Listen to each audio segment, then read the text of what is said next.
Про нападение на журналистов российские федеральные каналы молчали почти сутки, а происшествии успели подробно рассказать оппозиционные СМИ. И только на следующий день первые скупые сообщения появились на сайтах федеральных медиа. К этому времени одиночные пикеты возмущенных насилием активистов с требованием расследовать нападение проходили в центре столицы перед зданием администрации российского президента. Загудела пресса Норвегии и Швеции, ведь их граждане были среди пострадавших. Власти этих стран потребовали от российской стороны объяснений. Кремль выступил с официальным заявлением. Оно для федеральных каналов и стало достойным новостным поводом, в отличие от самого нападения. Избиение журналистов осудили в Кремле. Владимир Путин поручил выяснить все обстоятельства этих инцидентов. Это абсолютно возмутительно, это хулиганство.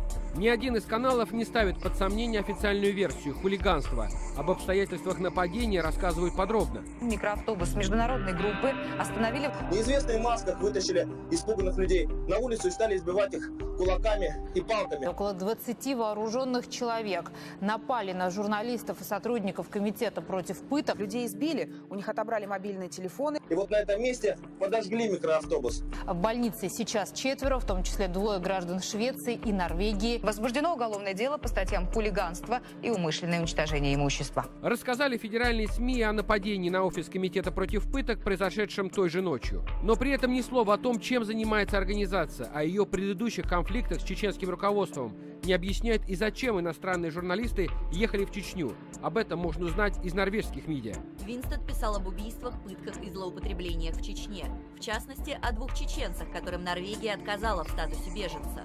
После возвращения домой обоих убили.